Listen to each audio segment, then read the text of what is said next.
Новыя падрабязнасці страшнай трагедыі, кепскія прагнозы ад Лукашэнкі і чарговы калапс на беларускай мяжы. Вітаем, сябры! Гэта наша Ніва і зараз мы ўсё вам раскажам. Самая гучная і, напэўна, самая шакуючая навіна апошніх дзён – гэта страляніна ў маскоўскай канцэртнай залі Крокус Сіці Хол і падзеі пасля яе. На жаль, трагедыя закранула і беларусаў. На сённяшні дзень па афіцыйных даных загінулі 137 чалавек, пацярпелі 187, з якіх амаль сотня застаецца ў бальніцах. Сярод загінулых ёсць і беларусы. Гэта Ганна Волкава, ураджэнка Брэста, якая жыла ў Маскве і працавала дзіцячым псіхолагам. Ёй было 46 гадоў. Разам з Ганнай загінуў і яе муж. Таксама знік беларус Вадзім Кулік. Яму 44 гады, мужчына родам з Баранавіч, дзе раней служыў у міліцыі. Апошнія гады Кулік працаваў у той самай канцэртнай зале ахоўнікам. Як кажуць калегі, Вадзім да апошняга ратаваў людзей. Што з ім дакладна адбылося, невядома, але хутчэй за ўсё вынік сумны, бо баранавіцкіх сваякоў Куліка запрасілі ў Маскву на апазнанне моцна абгарэлага цела. Яшчэ адзін беларус знаходзіцца ў бальніцы. Гэта Алім Кашавараў, які працаваў кантралёрам на канцэрце і стаяў прама на ўваходзе. Ён быў моцна паранены падчас нападу. Калегі згадваюць, што Кашавараў выскачыў на злачынцаў, каб неяк іх спыніць і выратаваць людзей, але яго адразу пасеклі аўтаматнай чаргой. Цяпер беларус знаходзіцца ў штучнай коме. Яго стан ацэньваюць як крытычны. Як кажуць бацькі, усё вельмі складана і дактары не даюць аніякіх прагнозаў. Але акрамя прамых забойстваў шмат людзей сталі ахвярамі звычайнага расійскага падыхода да бяспекі. У момант нападу ў залі былі заблакаваныя некалькі эвакуацыйных выхадаў. Таксама не спрацавала як след аўтаматычная пажарная сістэма. Галоўных падазраваных затрымалі. Гэта 4 маладых грамадзян Таджыкістана ад 19 да 32 гадоў. Іх жорстка збілі і катавалі. Аднаму адрэзалі вуха, іншага катавалі электратокам. Фота і відэа здзекаў выставілі самі ж расійскія сілавікі, але мы не можам паказваць гэтыя здымкі праз правілы Ютуба. Яшчэ адзін падазраваны быў паранены і ў выніку трапіў у рэанімацыю. Усіх іх змясцілі пад арышт. Агулам жа па справе затрымалі 11 чалавек. Але ж да гісторыі застаецца вельмі шмат пытанняў. Версія расійскіх сілавікоў такая. Нібыта падазраваных завербавалі ў інтэрнэце і абяцалі ім ці то па 500 тысяч расійскіх рублёў на кожнага, ці то 500 тысяч на ўсіх. А гэта, калі што, каля 5 тысяч даляраў. Пасля трагедыі забойцы не сталі разбягацца ці недзе хавацца, а ўсе разам пагрузіліся ў легкавік і паехалі нібыта на мяжу з Украінай. Па дарозе ў Бранскай вобласці іх і затрымалі. Свае 5 капеек уставілі і лукашэнкаўцы. Пасол Беларусі ў Расіі Дмітрый Круты заявіў, што спецслужбы Беларусі дапамагалі расійскім калегам не даць злачынцам, цытата, «сысці праз нашу агульную мяжу». Вось толькі мяжа з Украінай пільна ахоўваецца, у тым ліку і з боку Расіі. Як бы злачынцы змаглі яе перайсці, не вельмі зразумела. Да таго ж аплату палову сумы мужчынам пералічылі на картку МІР, якая не дзейнічае нідзе, акрамя Расіі і Беларусі, што таксама выклікае пытанні. Ну і сама сума, мякка кажучы, дзіўная. 5 тысяч даляраў за масавую расправу, ці гэта не малавата. Прытым, што злачынцы не збіраліся гераічна гінуць на месцы, а спрабавалі уцячы, сумы выглядае таксама дзіўнай. На такія грошы новае жыццё пасля не пабудуеш. Акрамя таго, дзіўна, што забойцы падчас сваёй страшнай расправы дзейнічалі вельмі скаардынавана і спакойна, а пасля так жа спакойна змаглі сысці. Цяпер максімум, які пагражае затрыманым, гэта пажыццёвае пакаранне. Але ж прапуцінскія чыноўнікі і прапагандысты пачалі нагнятаць, што за такое дзікае злачынства патрэбна вышэйшая мера.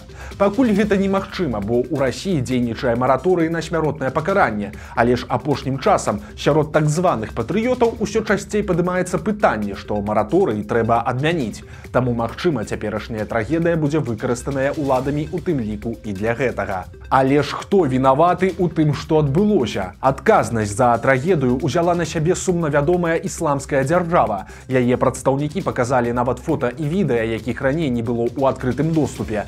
На іх адзенне злачынцаў супадае з адзеннем затрыманых. Але ж расійская прапаганда вырашыла проста адмахнуцца і абвінаваціць у трагедыі Украіну і Захад. Да таго ж, амерыканцы яшчэ ў пачатку сакавіка папярэджвалі, што маюць інфармацыю пра падрыхтоўку тэрактаў у Маскве. Цяпер жа прапуцінскія прапагандысты выкруцілі гэта так. Амерыканцы папярэджвалі, значыць яны самі гэта і падрыхтавалі. І дайшло ўжо зусім да абсурду. Клоун Юрый Куклачоў, той самы, які дрэсіруе коцікаў, адкрыта заклікаў у адказ на трагедыю ударыць ракетамі па Еўропе. Лукашенко таксама не стрымаўся і вырашыў троху хайпануць на страшных падзеях. На сустрэчы з омскім губернатарам ён расказаў, якія яны з Путиным малайцы. Мы эти сутки с президентом Путиным были на связи, очень плотно работали. Чем это закончилось, вы знаете. Это как раз свидетельство того, как должны работать в союзном нашем государстве два президента и наши спецслужбы. Акрамя таго, Лукашенко зноў завёў сваю любімую старую песню. Маўляў, я ж казаў, што будзе кепска, а цяпер кажу, што будзе яшчэ горш. Как время показывает, расслабляться нам ни в коем случае нельзя. Нас будут наклонять, качать, ставить на колени. Об этом мы говорили с президентом Путиным еще накануне президентских выборов. Спокойной жизни нам не дадут. И истории все больше и больше будут запутанными, сложными, как показали, к сожалению, последние события в Подмосковье. Дарэчы, госць прыехаў да Лукашэнкі не з пустымі рукамі. Ён прывёз у падарунак хакейную джерсі омскай каманды, а таксама мініяцюрную залатую хакейную клюшку з прозвішчам Лукашэнкі. Пачаліся і першыя затрыманні за каментары ў сувязі з расійскай трагедыяй. Сілавікі схапілі 54-гадовую мінскую тыктокерку Жанну Лаўрову. Яна вядзе блогі ў тыктоку і інстаграме, дзе распавядае пра сваё жыццё, гатуюць ежу і робіць распакоўкі. Таксама яна шмат распавядала пра змаганне з анкалогіяй, на якую хварэе. На тыкток жанчыны былі падпісаныя больш за 300 000 чалавек. Яшчэ адна сфера дзейнасці жанчыны – модныя цяпер карты Таро. У адным з апошніх стрымаў Лаўрова сказала, што яе сасіскі троху падгарэлі, бо прыляцеў бумеранг, таму што ёй шкада і украінскіх дзяцей. Гэтыя словы выдраў з кантэксту сумна вядомы прапагандыст Константин Прыдыбайла. Ён апублікаваў у сваіх соцсетках допіс, дзе заклікаў сілавікоў арыштаваць жанчыну, што ў выніку і адбылося. Да блогеркі прыйшоў губазік. Цяпер Лаўровай пагражаюць крымінальнай справай за прапаганду тэрарызму і 7 гадамі турмы. Але сілавікі не шкадуюць нават сваіх. У Брэсце міліцыянта асудзілі за падпіску ў Фэйсбуку і нават правялі ператрус. Незразумела, чаму сілавікі зацікавіліся сваім калегам, але ператрус у ягонай кватэры правялі санкцыі намесніка прокурора Брэста. У міліцыянта праверылі тэхніку і ў чаканні суда пакінулі яго ў ізалятары. На працэсе сілавік прызнаў віну часткова. Маўляў, падпісаўся даўно, калі гэта яшчэ было не забаронена. Праўда, як пакаралі міліцыянта суткамі альбо штрафам, пакуль невядома. Новая праблема з'явілася на беларуска-польскай мяжы. 23 сакавіка палякі перасталі прапускаць у Беларусь машыны даражэйшыя за 50 000 еўра альбо з аб'ёмам рухавіка 1,9 літра і больш. Цяпер увесь Цярэспаль забіты машынамі. Стаянкі занятыя, перагоншчыкі браніруюць гатэлі і чакаюць, што будзе далей. Але з чым можа быць звязаная такая раптоўная забарона? Найбольш верагодная версія, што з Расіяй. Больш за ўсё аўтамабіляў у нашу краіну прадаюць Нямецчына, Літва і Польшча. Толькі за 9 месяцаў мінулага года з гэтых трох краін у Беларусь вывезлі амаль 60 000 машын. На фоне вайны Беларусь стала перавалачнай базай для паставак люксавых аўтамабіляў на дзясяткі мільёнаў даляраў у Расію, нягледзячы на байкот і санкцыі. Цяпер палякі вырашылі паставіць на гэтым кропку.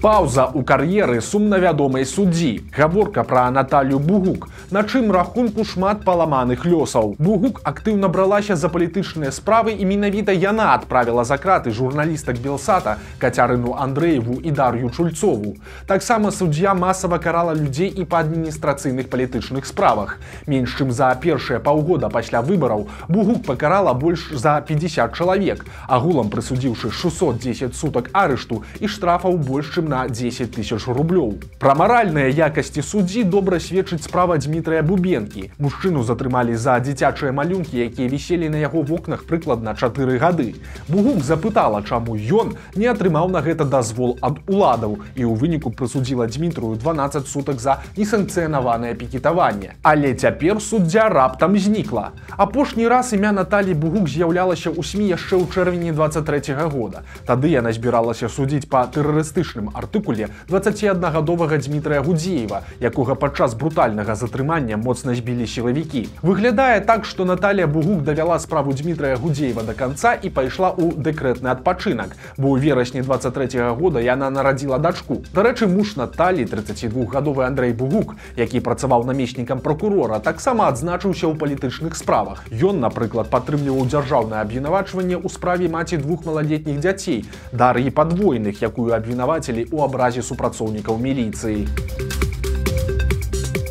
Жудасная гісторыя адбылася ў Маладзечанскім раёне. Мясцовыя жыхары заўважылі, што іх аднавяскоўка ўжо некалькі дзён не выходзіць з хаты. Таму людзі пачалі хвалявацца і выклікалі міліцыю. І аказалася, што жанчына ляжала ў доме нежывой. Яе забіў сужыцель. Пасля свайго жудаснага ўчынку мужчына проста некалькі дзён жыў у доме побач з целам і спакойна выпіваў далей. Цяпер сужыцель знаходзіцца пад вартай. Яго чакае крыміналка за забойства.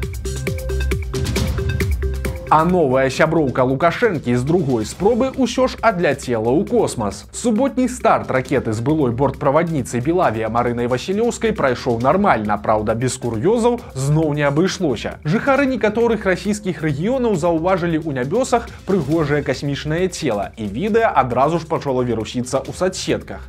Але спецыялісты заявілі, што ўсё на самай справе вельмі банальна. Аказалася, што загадкавы касмічны аб'ект гэта проста смецце, прасцей кажучы, кавалкі якраз той самай ракеты, на якой паляцела на МКС беларуская касманаўтка. Сумнае кватэрнае пытанне сучаснай Беларусі. Лукашэнкаўцы не могуць прадаць канфіскаваную кватэру Валерыя і Веранікі Цапкалаў. 100-метровую трохпакаёўку ўжо выстаўлялі на аўкцыён, але ахвотных тады не знайшлося. Цяпер адбываецца другая спроба. Прычым цану скінулі аж да 280 000 рублёў. Гэта каля 90 000 даляраў. Нагадаем, што жыллё забралі ў Цапкалы пасля завочнага суда. Яго абвінавацілі аж па 10 артыкулах і завочна асудзілі на 17 гадоў калоніі. Цяпер, дарэчы, завочны суд чакае і жонку Валерыя, удзельніцу славутага жаночага трыумвірату 20-го года Вераніку Цапкалу. Ёй выставілі абвінавачванні па 4 артыкулах ад паклёпу на Лукашэнку і да змовы з мэтай захопу ўлады. Ну і, канешне, сёння вялікае свята для кожнага беларуса – Дзень волі. 106 гадоў таму, 25 сакавіка 1918 года, ва ўмовах нямецкай акупацыі ў Мінску была сімвалічна абвешчаная незалежнасць Беларускай Народнай Рэспублікі. Праўда, у сённяшняй Беларусі на афіцыйным узроўні Дзень волі ніколі не адзначаўся, а зараз ва ўмовах татальных рэпрэсій святкаваць яго проста небяспечна. Але ж калі выйсці на вуліцу немагчыма, то можна хаця б выйсці ў эфір. Глядзіце сёння вялікі святочны канцэрт на нашым канале ТОК. Спасылка будзе ў першым каментары пад гэтым відэа. Ну і само сабою, шчыра віншуем з вялікім святам. Жыве Беларусь! Вось такія навіны панядзелка. Подписывайтесь на канал, ставьте лайки альбо дизлайки и выказывайте заўвагі ў каментарах. И, конечно, читайте нашу Ніву, глядзіце нашу Ніву и любите Беларусь. Яшчэ раз са святам и сустрэнемся заўтра.